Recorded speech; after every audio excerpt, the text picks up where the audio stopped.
Boa noite. O tema de hoje é central para a história do cristianismo e para a compreensão da Igreja Católica, os sucessores de Pedro e o papado. Exatamente, para nos explicar os aspectos principais dessa tradição milenar, vamos conversar ao vivo com o nosso correspondente que está na frente da Catedral Metropolitana. Boa noite. Boa noite. É isso mesmo. O papado é uma das instituições mais antigas e importantes do mundo. E segundo a tradição católica, os papas são sucessores diretos de São Pedro, considerando o primeiro papa e o primeiro bispo de Roma. Como se estabelece essa sucessão considerada tão importante para a Igreja? É chamada de sucessão apostólica. De acordo com a Igreja Católica, Jesus conferiu a Pedro uma primazia especial, como está em Mateus capítulo 16, versículo 18. Tu és Pedro, e sobre esta pedra edificarei a minha igreja.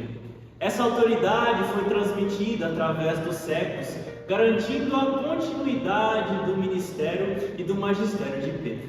Assim, cada papa é visto como vigário de Cristo e pastor da Igreja Universal, sendo a fonte visível e perpétua de toda a unidade da Igreja. Muito interessante. E quem foram os primeiros sucessores de Pedro? Os primeiros sucessores imediatos, conforme fontes históricas e eclesiásticas como o Anuário Pontifício e documentos da CNBB, relatam que foram São Pedro, São Lino, Santo Cleto, São Clemente, São Evaristo, São Alexandre, e essa linha sucessória segue de forma ininterrupta até os dias atuais. E qual é a definição oficial do papado, além de suas funções? O Papa é o bispo de Roma e o líder supremo da Igreja Católica. Ele é considerado representante de Cristo na Terra e exerce a mais alta autoridade espiritual e doutrinária. Entre suas principais funções estão governar a Igreja no mundo inteiro, nomear bispos e cardeais, definir questões doutrinárias com a possibilidade de exercer a infalibilidade, como definido no Concílio Vaticano I, promover o diálogo ecumênico e interreligioso, chefiar o Estado da sede do Vaticano, entidade soberana.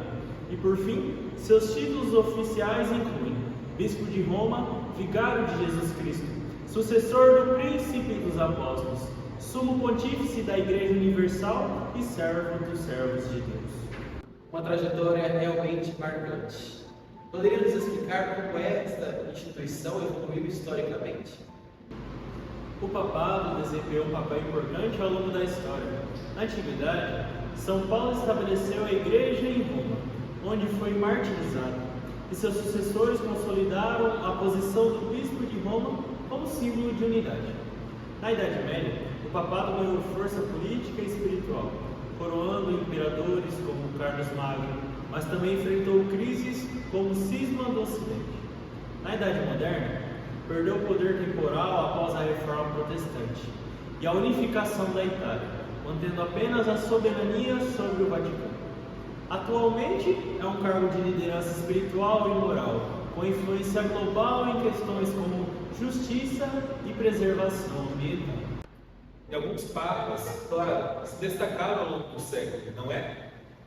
Sem dúvida, entre os mais influentes estão São Pedro, o primeiro Papa e Mártir de Roma, São Leão I, o Grande, São Gregório, Inocêncio III, São João Paulo II, Papa Bento XVI e o Papa Francisco, que foi o mais recente. Como é feita uma eleição de um Papa, o famoso conclave? Exatamente, Caio. O conclave ocorre na Capela Sistina, com participação apenas de cardeais com menos de 80 anos. A votação é secreta e exige uma maioria de 2/3.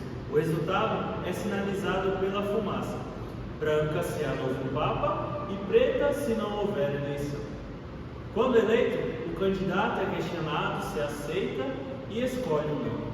O anúncio ao mundo é feito com a tradicional frase Habemus Papam, seguida da bênção do novo pontífice.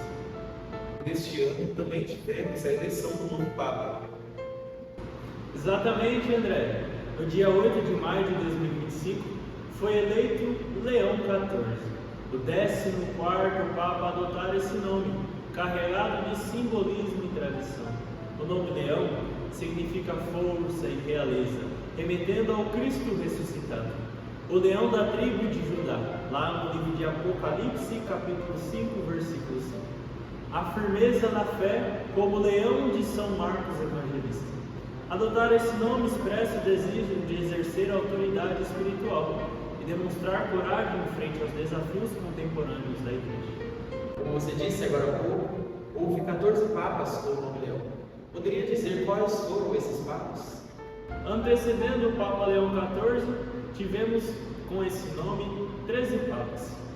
Entre eles foram introduzidos Leão I, o Magno, o defensor da ortodoxia; Leão X, conhecido pela excomunhão de Lutero; e Leão XIII, autor da Rerum Novarum, que marcou o início da doutrina social da Igreja. Agora, Leão XIV se insere nessa longa e significativa tradição, simbolizando ao mesmo tempo continuidade e renovação. Muito bem, uma verdadeira aula sobre o papado.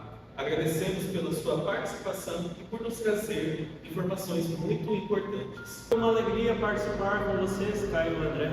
Boa noite. E assim encerramos essa edição especial sobre o papado da Igreja Católica, sua tradição, história e atualidade. Até a próxima!